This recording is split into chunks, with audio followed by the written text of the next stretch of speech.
So welcome back to more Big Book of Orks, and today we're going to talk about, well, the Ork Air Force, shall we say. So, the Ork Air Force can basically be broken down into this. You've got essentially a fighter, you've got an anti-infantry bomber, you've got an anti-vehicle bomber, and we've got the new one, which is essentially an anti-vehicle gunship? I suppose that's the best way to describe it.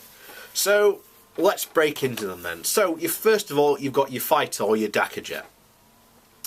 So, it has, it's obviously a flyer. This thing's going to move pretty darn fast. So your movement range is about 20 to 60. Your weapon skill is a 5.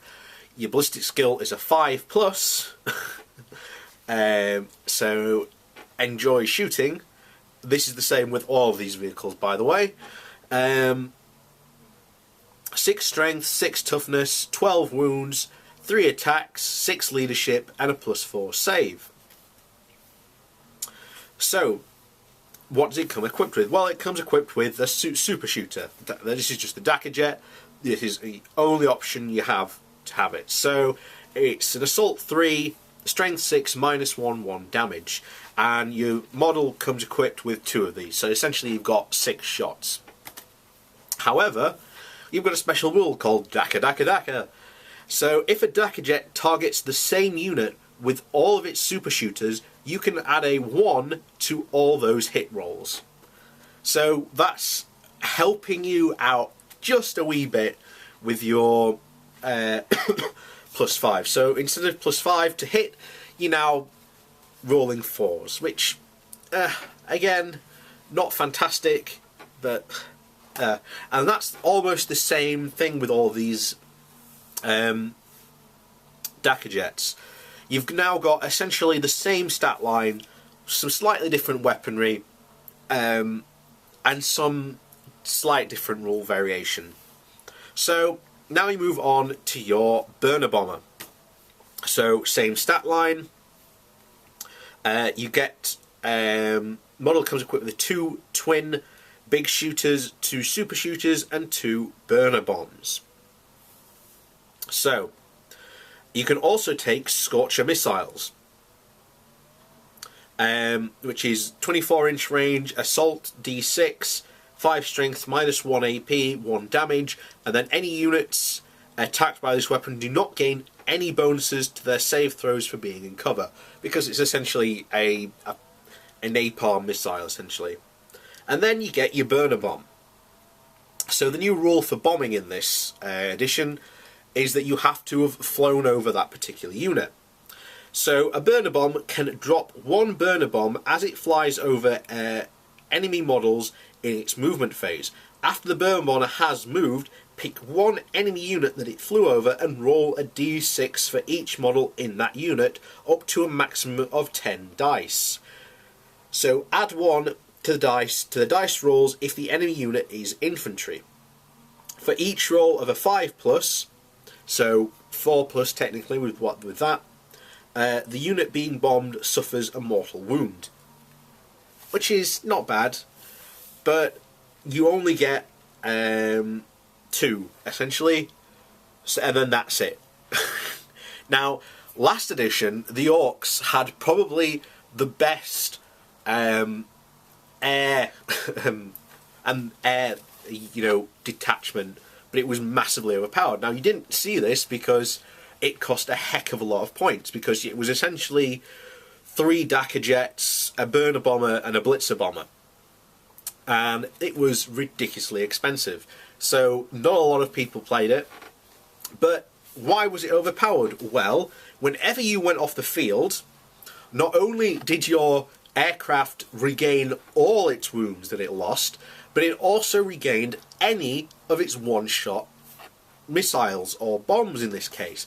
So, if you were a burner bomber or a blitzer bomber, once you'd bombed something, you'd fly off the table, come back with your bombs and your Scorcher missiles, and you'd just start again, and then you just fly off the table again. Same for your Dakajets. If you if you were wounded, you'd you know, quickly fly off the edge of the table, come back, oh, full wounds. It was absolutely unbelievable.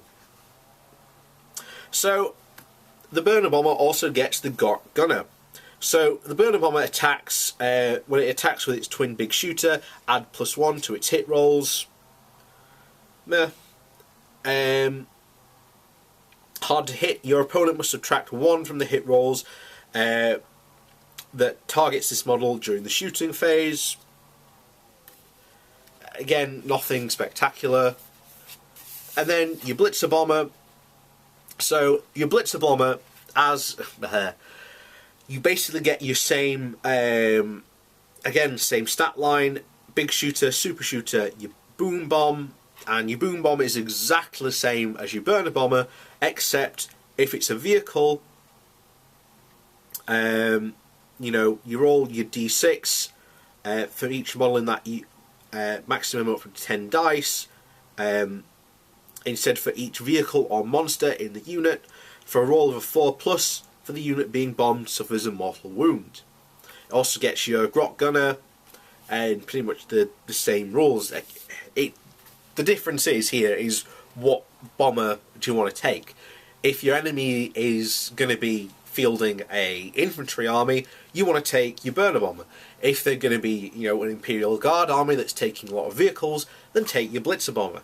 However, be aware that you only have 2 bombs, and to be honest, the thing with all these Ork planes is that you've got better points to spend on, you know, things that can do those things, like have an anti-infantry roll or an anti-vehicle roll, essentially much better. So that's, you know, take that as my commentary on the Ork planes. And finally, you've got your Wazboom Blaster Jet, which is essentially your Ork gunship. Same stat line. The model comes equipped with 2 Wazboom Mega Cannons, a Smasher Gun, and a Stick Bomb Flinger. Now, you do have 2 different options because you can replace your Smasher Gun. So, your Smasher Gun, it's 36-inch range, heavy. You roll 2d6s to determine the strength. It's a -4 AP, d6 damage, and the ability, instead of making a wound roll for this weapon, roll 2d6s. If the result is equal or greater than the enemy's toughness, the attack successfully wounds. Which is a bit, to be honest, you know, you really got to, you know, it's a lot more, I'd say it's a lot more harder to get an actual confirm a successful wound, you know, but it is a successful, and they don't get a, you know, an armor roll against it. So there is that upside to it. Your Stick Bomb Flinger, 12-inch range, 2d6 assault, strength 3, no AP, 1 damage. Super Shooter, we've already gone through. And this is where they get slightly interesting, because this is your Wazboom Mega Cannon. So, 36-inch range, heavy D3, strength 8, -3 AP, D3 damage. So if you roll 1 or more hit rolls of a 1, the bearer suffers a mortal wound after all the weapon shots have been resolved. So you're basically, again, it's giving mortal wounds. And mortal wounds are pretty good, but again, there are better things to take than this if you're going to, you know, be hunting vehicles, which is what you're really going to be doing with this. You know, if you were desperate to take a jet in your army and you were coming up against someone who had a lot of vehicles, I wouldn't take the Blitzer Bomber. I'd take the Wazboom Blaster Jet. Its guns are much better, and it can keep on shooting. Remember, the Blitzer Bomber, once it's dropped those 2 bombs, that's it. It can't do any more damage. After that, it's literally only got its big shooter and super shooter to be shooting. And that's it. So you're much better off, if you're going to take some anti-air, anti-vehicle role, you want to be taking this. So the other interesting one is the Teleport Mega Blaster. Now you may remember we've already covered the Teleport Blaster when we covered the Big Mech. Well, this is its, shall we say, older cousin. 24-inch range, Assault D3, Strength 8, minus 2 AP, 1 damage. So if the model suffers any unsaved wounds from this weapon and is not slain, roll a d6 at the end of the phase. If the result is greater than the model's wounds characteristic, it is slain. So, poof, gone. So if you're, say, shooting at a vehicle, gone. And you get 2 of these, by the way. These are what replace your Wasboom Mega Cannons. So that's the choice you've got to make. Do you want the D3 damage, or do you want the Teleport Blaster? So you can take up to 2 super shooters, which, to be honest, you do. It gives you extra firepower. You've still got your Smasher Gun, which will be the main damage that your jet's going to be doing. The also odd thing about this has 2 things. This is a custom force field. Now, this model is armed with a custom force field, and any friendly Ork units that are entirely within 9 have a +5 invulnerable save against ranged weapons. Now, this is quite odd, because there are other rules that state that the custom force field, if it's a part of a vehicle, then that vehicle has the +5 invulnerable save. It doesn't act as a bubble. However, this is saying that it acts as a bubble. So there's a bit of confusion there, so I don't know if there's going to be an FAQ about that. I don't know if there was something about the FAQ on this. I'm not too sure. So you've also got, because you noticed, you're firing heavy weapons. So, and you're like, hang on, don't you suffer a penalty for firing heavy weapons? Well, you've got the Mech Brain Enhanced Weapon Sight. So the Wasboom Blaster Jet does not suffer the penalty for hit rolls when moving and firing heavy weapons. In addition, this model can choose a single enemy unit each shooting phase and add 1 to all hit rolls for attacks made against that unit for the model's Smasher Gun. So instead of hitting on 5s, you're now hitting on 4s. You've noticed a pattern that they've done that for pretty much all the jets. All have an ability to be able to hit on 4s. Otherwise, the jets just wouldn't be worth taking at all. So that's essentially your Ork Air Force, shall I say. Not worth the points. You've got other units.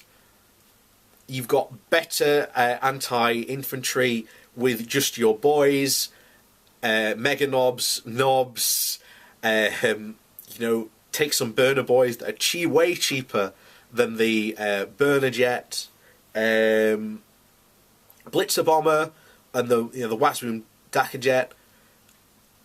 If you're gonna, the choice there's no choice really. You should be taking the Wasboom Blaster jet. It's expensive, but again, take some tank busters, mega knobs, big guns are cheaper, mech guns are cheaper, all that can potentially do cheaper and more damage than the Wasboom Blaster jet. So this is the awkward thing where I'd basically be saying, don't waste your points, but if you're absolutely desperate to get a Ork fighter or an Ork aircraft, I'd go for the Wasboom Blaster jet.